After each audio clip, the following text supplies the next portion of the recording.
Hey everybody, Tony Johnson here, your customer experience leader. Listen, it is time for the great service comeback. So today I wanted to talk about a few things around our service strategy and really getting ready for what's next. And again, I know that this is a tough time. I know that a lot of folks are still, again, you're still working from home. I know that a lot of businesses are still closed or working in a different kind of an environment.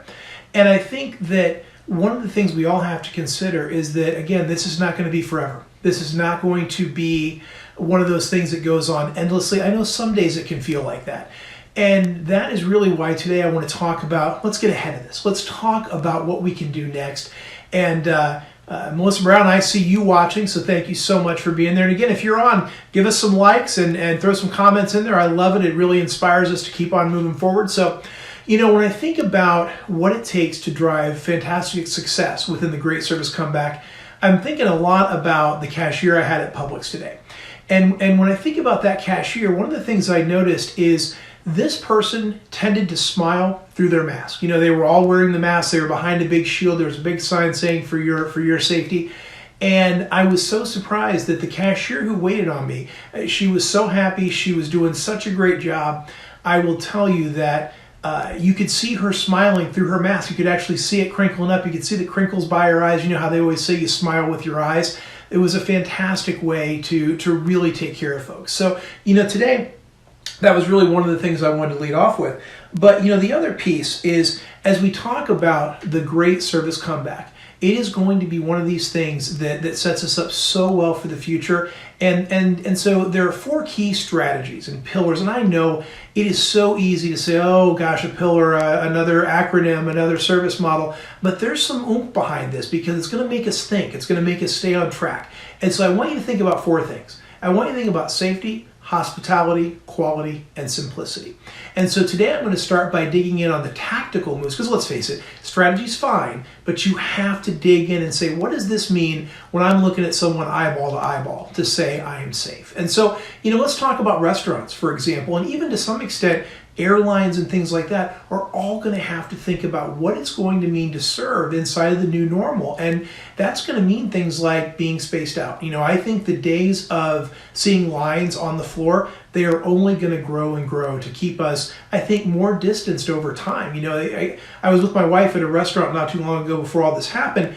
And, you know, it seemed like we were just crushed in on each other. I felt like I was sitting in the lap of the person next to me. And I think those days are over, you know, so I think we're all going to have to understand, what does it mean to have enough distance between people? So safety is going to take on these very tactical moves. You know, another story I heard as well from an HR professional friend of mine, they were actually talking about sanitizing equipment. And if you think about it, you know, no matter what size business you are, people are probably clocking in somehow. People are probably clocking in on a cash register. They're clocking in on a time system. They are clocking in on their phones or maybe dialing in on a phone.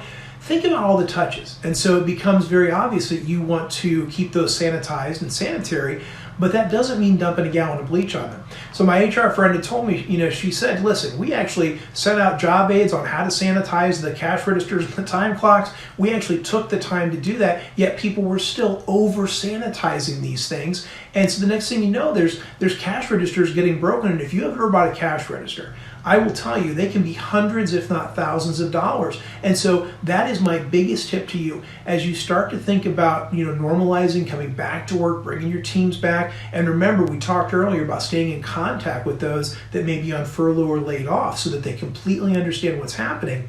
But remember, be sure to go over what it means, these little tactical things like how to sanitize a cash register, how to sanitize a time clock, because again, more chemical is not necessarily better.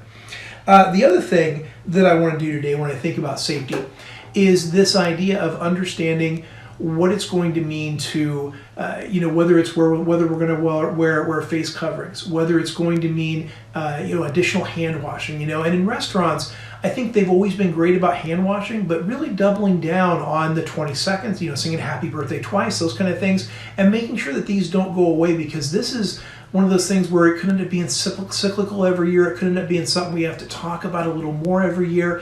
But don't let some of the good work, some of the good that has come out of this with regard to proper hygiene and sanitation and hand washing, don't lose focus on those things, because there's going to be a lot of important pieces there.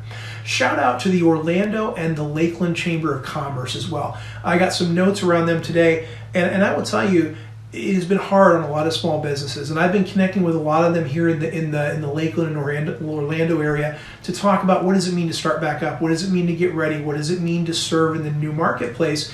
And the Orlando and Lakeland Chambers, I think, have done a tremendous job of promoting small business, of making sure that folks know how they can support them and how they can make sure that they're taken care of, and how they can connect business to business, because it's not just business to consumer, it's also business to business. And I think that's a key part. So, again, kudos to those folks, because it's going to take us all together pulling the rope to get there at the end of the day. So remember, every day we're going to actually dig in a little more on some of these core principles, because I know that, just saying safety and hospitality and quality and simplicity, I know that sounds like these really big thoughts, but I promise you, we're going to really kind of talk about what it means to go eyeball to eyeball with a customer and take care of them using these pieces, because this is how we're all going to have to think if you want to get out of the gate strong. Because remember, in a few short weeks, when everything kind of busts loose again, there's going to be a fierce competition for customer dollars, and that is where we can all get together here and make sure we are absolutely ready.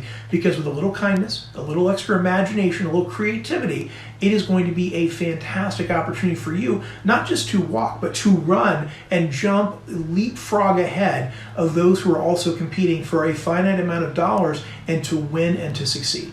So until next time, I'm Tony Johnson, your customer experience leader. Remember, we are in this together, but we are poised for a great service comeback. It is going to be a historic business moment. Let's work together. Let's talk soon. I will see you tomorrow at 5:30 Eastern Time. Have a great day, everybody.